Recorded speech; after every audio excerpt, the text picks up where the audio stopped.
This is Baxter Colburn, host of the Verse of the Day podcast. Thanks for listening to the following broadcast on Public House Media. This is Kim Meyer, the host of Choose to Rise here on Public House Media. Thanks for listening to the following broadcast on Public House Media. Once you're done with this episode, I hope you'll come check out my show, Choose to Rise, where we talk about living with positive mindsets, how to increase our confidence, building our faith, and living out our life on purpose. A new show comes out via podcast every Monday, Wednesday, Friday. And if you want to catch the episode live instead, stop by Public House Media around 6:45 Central Standard Time, Monday, Wednesday, Friday as well.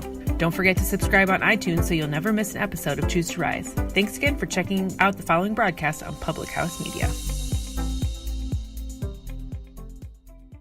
Draft show. I'm Baxter Colburn. That's Matt Coyne. We are typically the hosts of the Cheap Seats on Fridays here on Public House Media. And with all the craziness happening in the NFL draft last night, we decided to do a small Facebook Live show instead to kind of talk and recap a little bit about what took place in the first round. We've got some great guests as well, too. But before we jump into all of that, of course, we want to remind you to check out Public House Media. Head over to their website, thephmedia.com. They're also available on Apple Podcasts, wherever you find your podcasts. So check that out. They obviously do great live content here on the Facebook page as well, too. So many different places to do it. A lot of excitement, especially with what Cleveland did last night, which I feel like we say this every single year when it comes to the NFL draft. It's like, oh, Cleveland, and then it just, yeah. But last night, a little surprising in your mind, Baker Mayfield number one. Yeah. We heard the speculation. Yeah. Well, it was leading up to a couple days before saying that Baker Mayfield yes. with Cleveland. So it wasn't surprising when it actually happened, if that makes sense. It does make sense. No, I completely agree with you on that. And that's when I saw that report come out, I was like, can we not? But at the same time, I was like, well, listen, this is an opportunity for a guy that got beat against a concrete wall last year by the police when he tried to run. So this is an opportunity for him to redeem himself, because I know I would want that chance if I was him as well. I read a great article from Bleacher Report this morning that was saying stop comparing Baker Mayfield to Johnny Manziel because they're not the same person. Yeah. Here's why I think people are, because one, they're coming from the Big 12. Right. That's a big thing. Two, he way they play. Yeah. Yeah. It's very, and you're right. It's Cleveland. So, but I understand that. And I mean, Christian, one of the Monday hosts, he is on the Baker Mayfield wagon. He loves Baker Mayfield. And that's the thing, too. I mean, I'm sure if Christian's going to go back and listen or watch this later, he's going to be the first one to come and be like, I called it. Like, we get it. We get that that Baker Mayfield did some things in college. I totally get it. He's got a great story if anyone's ever followed it. He was a walk-on at Texas Tech. He was a walk-on at Oklahoma. Yeah. He's a Heisman winner. Now he's the first overall draft pick. That's a movie script right there. And he did a fantastic job redoing the Brett Favre picture. He did. I loved that picture. As soon as I saw it in Favre, I thought Favre's gotten a little bit more interactive on social media in the last couple of years too. So seeing him being like, just make sure you return the shorts when you're done. I'm like, attaboy Favre. Yeah. Way to just be fun about it. And I understand. I know people were out there like, you're not Brett Favre, but he's not saying trying he is. To be. No. Yeah. Yeah, but that was fun. I give him props for that. Yeah, I agree. There was a lot of flames thrown last night in press conferences. There was a lot of booing going on of Roger Goodell. There was probably some tables being smashed as well, too, from Bills fans. But I think that was more so an excitement as we see the big quarterbacks that went off the board. Baker Mayfield went 1. Darnold went 3 to the Jets. Then you saw the Bills grab Josh Allen at 7. Josh Rosen went at 10. And then you see Teddy Bridgewater, just kidding, Lamar Jackson. In my mind, it was the same thing. Because that happened to both of them. See what I did there? It's basically the same player, honestly. They really are. But Lamar Jackson go to Baltimore at 32. Yeah. We have a Bills fan with us this morning as we promote fans checking in. So if you'd like to join the broadcast, we're going to join. We're going to drop a link here in the comments in a moment. And you can try to join the broadcast and let us know how you thought your team did. So Tanner Burke, part of the Bills Mafia, is here. Welcome. Great to see you, sir. The Buffalo Bills, with the 7th overall pick, select Josh Allen from Wyoming. How do you feel about this pick? Words I never thought I would ever hear in my entire life. It's been a long, trying process for Bills fans and the Bills Mafia in general. It's been months of listening to the same conversations over and over and over. And I can honestly say, on behalf of Bills Mafia, that Josh Allen was at the bottom of everybody's list of quarterbacks. Interesting. Why would you say that? There are a couple polls out there geared towards Bills fans, and I think Josh Allen ended up around the 4 or 5%, while everyone else was around 40, 30, something around those numbers. Wow. So who would you have preferred they have taken then with that pick? Josh Rosen. He's got, well, based off of his press conference, he's got that Bills sass. So I feel like that would have fit in well. You know, it's one of those things where it's like a fine aged cheese. Okay, it's a little pungent at first, but as you keep getting into it, you kind of get used to it. You're like, you know what, this is actually quite nice. You know, and I'm looking at it this way. Okay, Josh Allen has a great personality. Of course, the tweets that came out the night before the draft. That's usually what you say when you break up with a person. Listen, you've got a great personality. It's not me, it's you. But in reality, we got a quarterback, and I'm happy with that. He has mentioned in the past that he loved the Bills Mafia, so I'm not surprised at the pick. A little frustrated because I think Josh Rosen has a little bit more potential or guarantee. He's a safer pick, obviously. But the ceiling on Josh makes sense. Mm-hmm. Really high, and I hope they didn't screw up this pick. But we were ready to sell the farm. We had 2 first-round picks, 2 second-round picks, and 2 third-round picks, and, of course, next year's picks. And people were talking for months about how we should trade with the Giants at number 2 and just give everything away. Now, luckily, we didn't have to do that. We only sold Carrot Patch, and we're sitting pretty. So, and then of course brought us into gave us the ability to trade up and draft Tremaine Edmonds at 16. Right, exactly. Yeah. So, and now the Steelers and the Bills have brothers, which is pretty. That's cool. Cute. That's nice. Yeah. So now Tanner, me and you have a connection. We do. I honestly didn't know that his brother was in the draft. I didn't know anything about that. Honestly, I think Tremaine Edmonds is the best linebacker in the draft. He's 6'5", 253 pounds. Mm-hmm. He's an absolute freak, and he's only 19 years old. The fact that he's 19, we're still talking about him filling out his frame is amazing to me. Yeah. It's going to be scary good, and I think the Bills absolutely nailed that pick. Yeah, I agree. I actually like that pick better than, even though I'm a Josh Allen fan, because I have a Wyoming heart. You're a Josh Allen fan? You want me to buy you a jersey? Yes, please. Only because he's from Wyoming. That's really the only reason. Matt lived in Wyoming for like 2 years? Yeah. And suddenly he's like the biggest supporter of like Wyoming gold potato. That's Yukon gold. But either way, like he's like this biggest Wyoming fan ever. I mean, in Wyoming, the cows outnumber people. I'm not joking. So, I get it. Yeah. I totally get it. It makes sense to me. It sounds like Tanner would rather want a cow than Josh Allen. That's pretty much what we drafted. A very athletic cow. I mean, I'm not. So, is he your starter next year in your mind? I'm looking at it this way. I'm going to give him a year if I have to. I don't want to bring him in too early because I think he might be the kind of guy who could get flustered if he's thrown into situations that he's not used to. I say give A.J. McCarron the start for the first part. That's right. You guys have A.J. McCarron. I don't know what's going to happen there. We've had people talking about how A.J. McCarron, we don't know what we have in him, and he could be a franchise quarterback, and we shouldn't trade up and draft a quarterback. It's been a long couple months, man. Believe me, it's been just people butting heads and throwing eggs at each other. It's been crazy. That sounds like a normal day in Buffalo. Yeah. Welcome to 716. Yeah, honestly, I think Josh Allen will start this year. I think the Bills are too hungry to see what he can do.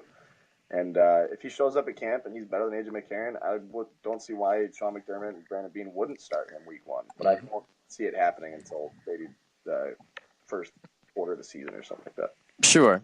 And as somebody in your position, too, as a fan, how did you react to just the overall first couple of picks of the draft? I mean, Saquon Barkley going 2, Baker Mayfield going 1, Sam Darnold going 3. Matt was talking to me off air that he was surprised by the Denzel Ward pick at 4, and even Bradley Chubb falling to 5. I mean, where do you, just as a casual fan, say Interesting. Why did that happen that way? Well, no matter how much you talk about the draft leading up to the draft and how many mocks you read or see, what happens on draft day is never what anybody predicts. Mm-hmm. Right. I didn't think the Browns were going to take Baker Mayfield until yesterday when reports came out and Mel Kiper actually changed his draft board, because Mel Kiper had Josh Allen going first overall for the entire offseason until he changed it to Baker Mayfield. So I don't know what happened, but I was surprised because I like Baker Mayfield a lot. I think he's going to be great in Cleveland. I'm really glad he didn't go to the Jets. That scared of Sam Darnold, but come back to me in 2 years and we'll see if I have that same opinion. But yeah, I was very nervous. I was sitting there with my brother watching the draft. Obviously, as you know, we're both big Bills fans, and we're watching players come off the board. And once the Jets pick, we're looking at the teams that are ahead of us, and we realized there aren't any teams that need a quarterback aside from maybe Miami. So we knew we were going to trade up. It was just a matter of where were we going to do it and then how.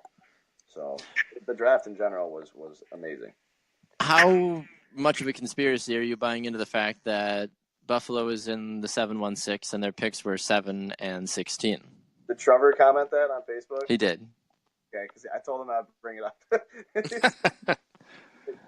It's a very Buffalo thing to do. Said that to me this morning. I couldn't believe it. And honestly, I do want to bring up one thing, though. So I find it very hard to believe that by chance those tweets about Josh Allen came out the night before the draft. Yeah.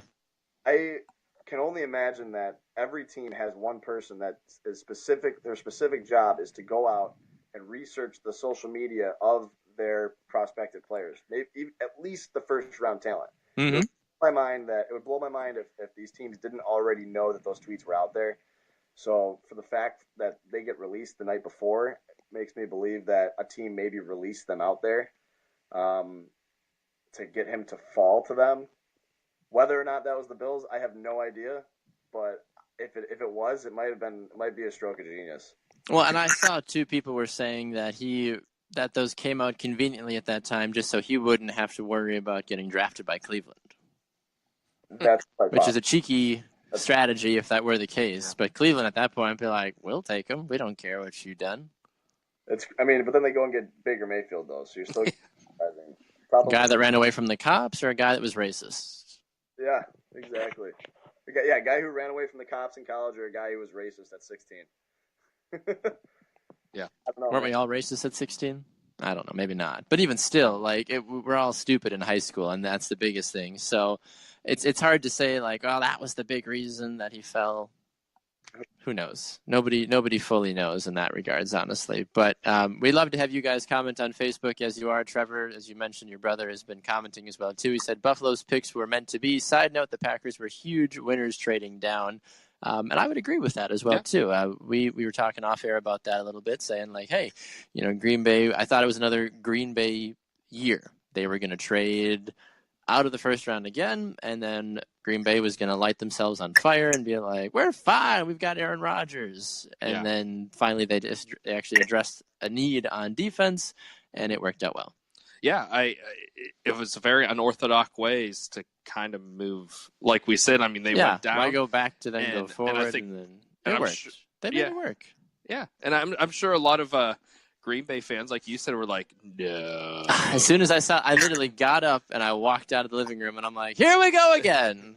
I was very upset. That was smart, and with their pick, you've been saying cornerback. Yeah. Our last few weeks we when need we've been help talking about the draft, and they hit it. Yeah. So they absolutely did. Yeah. Tanner Burke, any final thoughts from you, sir, before we let you run? We appreciate you stopping in today and give us a little insight about how the state of Buffalo is currently. Well, there aren't any tables burning yet, but we're the type of people that are going to celebrate whatever the Bills do in general. So I'm going to root for Josh Allen, and I hope the pick works out. I'll touch base with you during the season and see really where we're at. But I'm coming out to Lambeau for Week 4, so we'll see you up there. Yeah, we're looking forward to it. Hey, who knows? Maybe Josh Allen will be the quarterback at that point. Wouldn't surprise us. Maybe it'll be a Josh Allen versus Brett Hundley duel, or Deshaun Kaiser or something. It'll be a battle. Yeah. First team to 5 wins. Tanner Burke, appreciate it, sir. Have a great rest of your day, and go Bills. You got it. Thank you, guys. Go Thanks, Bills. Tanner. All right, Tanner Burke, great to have him joining us here on the Public House Media NFL Draft Show. We still got a little bit of time left before we run off for the day, so I want to look a little bit deeper in at these picks, Matt, that we were seeing, because there was a lot going on, as we mentioned previously, in those first couple of picks. I do want to make the official statement. I do think that pick by Green Bay was a really smart one. I think that was a need that they needed to address, and I'm hoping the fact that he's 5'10", 196, the experts are saying he can match up with any wide receiver in the NFL right now, so that's a huge boost of confidence, in my opinion, because that's going to allow us to then hopefully not get burned so many times during a game. So would I have preferred maybe a safety or a Bradley Chubb or something? Yes, but you have to address the corner issue right now. We're bringing back, I've complained about this already. I mean, Devon House, Tramon Williams, all these guys that we've already gotten rid of, and now we're like, let's bring them back again. What's the worst that could happen? So finding some new, fresh blood, I think, was a smart thing for us, and I'm hopeful that that will end up working out well for the Packers in the long run. Yeah. It seemed like they knew what they needed to do. They had that plan the whole entire time, and I like that they got a first-round draft pick next year. Yes, I think that's cool, because now they've got two, which is going to be helpful. So then the question is, do you flip one of those and try to maybe move up, or are they going to still make some more moves in this offseason? How does that all factor into everything? That I don't know, but I'm excited to see how it might fall in. Yeah, it's moving up into Packer land. That's all I kept hearing is the quarterback. It seems like this new general manager is doing the right thing. So a lot of free agency. Well, for you guys, a lot. You're right.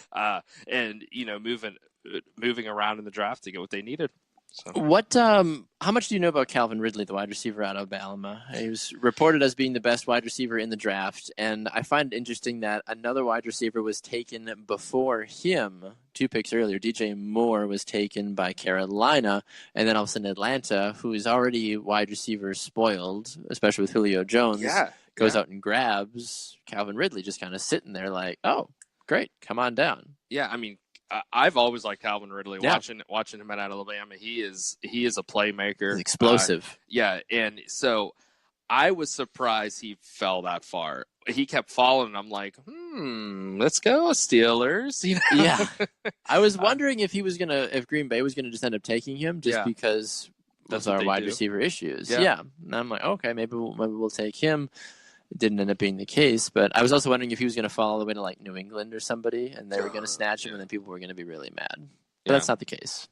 I mean, in New England didn't take him a few picks up. I mean, they took the Isaiah Wynn from Georgia, so they passed him up. So obviously they feel okay at wide receiver. Or this, I don't know much about Isaiah Wynn, but obviously, there was more about him that they liked. Right, exactly. So I'm curious to see how these, because it's always that last 7 to 10 picks of the first round that you always kind of keep a little bit quieter eye on, because you're like, well, they're first round picks, but people always forget about it. They're like, we get it. New England's already good. Seattle's already good. Jacksonville, Pittsburgh, Minnesota, they're already all good teams. But what do these first round picks add? Terrell Edmonds is going to be a huge pick for you guys. Yeah, it's going to fill a big gap. Yeah, I was very happy I was happy with the safety.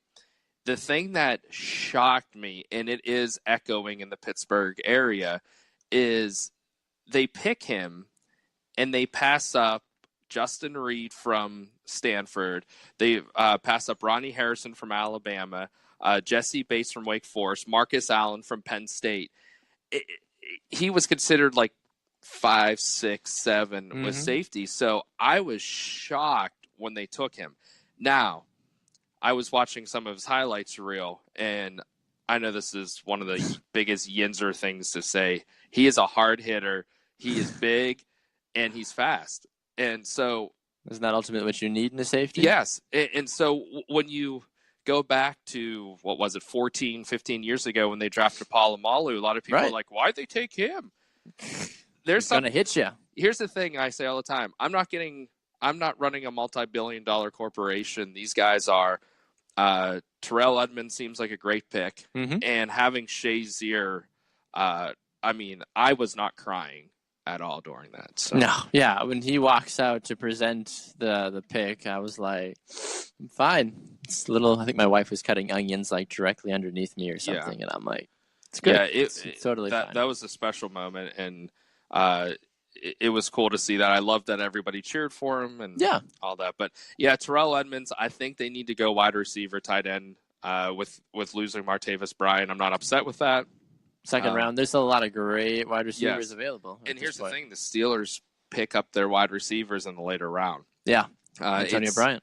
Yeah. I mean, Bryant, Antonio Brown, Hines Ward, Hines Ward. Yeah. You have Mike Wallace. Mm-hmm. That's what they get, this mid-late round wide receiver. So I'm not worried about that, but tight end especially, I think they need to hit. Yeah, I would agree with that as well, too. I hated Jeff, who's watching on Facebook, one of the hosts of the Sheep Seats on Wednesdays. Thanks for tuning in, Jeff. Let us know your picks. We got just a couple more minutes here on the show before we jump off about how you thought your team did in the first round of the NFL draft. What were your thoughts about Baker Mayfield not being at the draft, choosing to be with his family? We've seen this in the past at times. Mm-hmm. I was listening to Wisconsin Sports Radio this morning. They were saying when Joe Thomas, the big offensive lineman, was drafted third overall, he was out fishing. It wasn't at the draft. So went out fishing with his parents. I think he was out fishing with his dad. So kind of a cool situation there. Yeah. But if you think you're going to be the number one overall draft pick, how do you feel about him not being there? I like that he wants to be with his family. Mm-hmm. And here's the thing. A kid like that who we say, oh, he's just like Johnny Manziel. Johnny Manziel would have been there with a crazy he would have liked that spotlight. Right. And Baker Mayfield, chose not to. People could say, well, he was just trying to be different. Here's the thing. If a kid really wanted that spotlight, he had it and he could have taken it. And right. He didn't. So you saw the videos. I mean, he had a huge family there. So I respect that he did it. Yeah, I would agree with that as well, too. I think it's good to see him trying to maybe not be as crazy. Mm-hmm. That was the big thing for me. I was wondering if he was going to come in and just be like, here I am, world. I'm Baker Mayfield. Here's my money signs, Johnny Manziel 2.0, whatever it would have been. But he opted to go the different way. Yeah. I don't know if this is him just trying to save face a little bit or if he's genuinely trying to just be a better person. Yeah. We'll find out. We will. Yeah. We will. Any predictions or thoughts for the coming rounds as we get to hear more about the teams drafting? Rounds 2 and 3, I believe, are tonight, or 2, 3, 4. I always forget. Yeah, how 2, it falls. 3 tonight. Yep. 2 and 3 tonight, and then 4 through 7 will be Saturday, starting at noon Eastern, 7 p.m. Eastern tonight for rounds 2 and 3 on ESPN. Yeah. Yeah, I mean, there's still a lot of players on the board. It's so funny because people are like, the first round is over. There's no good players. There's many good players. Many good players. There's a reason it's 7 rounds, Right. So I see, I'm looking at the best available according to ESPN, and there are a lot of players. Nick Chubb is one that I loved watching him at Georgia. Related to Bradley? I believe he is. Really? I think he is. Oh. I could be wrong, but it's possible. Either way, I liked him at Georgia, so okay. I'd like to see where he goes.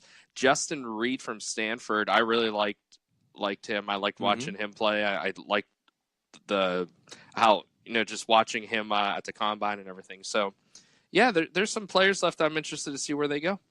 Yeah, and obviously, as I'm sure you're scouting all the Penn players, I'm scouting all the Wisconsin players as well, too, seeing where those guys are going to go. So the draft is long. There's a lot to still be established, and we're excited to see what happens. And, of course, we'll bring you full reaction as we continue to see more here on Public House Media, on the Cheap Seats as well, too. I'm sure that Christian and John on Monday are going to have a full recap of the NFL draft, maybe have some draft grades for you as well, too, among other things. So we're excited. What do you grade Green Bay's first round? I think it was an A. I think that was what they needed. Yeah. It was a solid, compact player that's going to make a big impact right away, I think. So I'd like to say that was an A, maybe an A minus. Okay, cool. And you for Pittsburgh? I would say B minus. Yeah. I think they got the safety what they needed.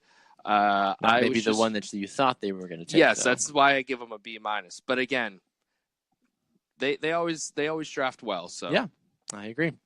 All right. Well, a special thanks to Tanner Burke, who stopped by the program earlier, give us a little bit of insight about how he thought the Buffalo Bills did and just his general reaction to the first round. Special thanks to Tom and Jeff and Trevor and those that were commenting and liking our broadcast as well, too. Appreciate you doing that. Brittany as well, too, watching in. We hope you enjoyed our short little show. Apologize if the sun behind us was a little crazy at times. We're going to have to, we had a makeshift studio today, so we will do our best to have a better looking program next time. But either way, he's Matt Coyne. I'm Baxter Colburn here on Public House Media. Woo! Check it out. The Cheap Seats, Monday, Wednesday, Friday, 6 a.m. Central Time is when the podcast comes out. And you can find all the other great programming by heading over to thephmedia.com. Any final thoughts from you, Matt? I never do. You never do. And that's why. And I still ask him every time. I told you one of these days. You're going to have someone to be like, wow. All right, he's Matt. I'm Baxter Colburn. Thank you so much for watching. This has been the first round reaction here on Public House Media to the 2018 NFL Draft. Have a great Friday and a fantastic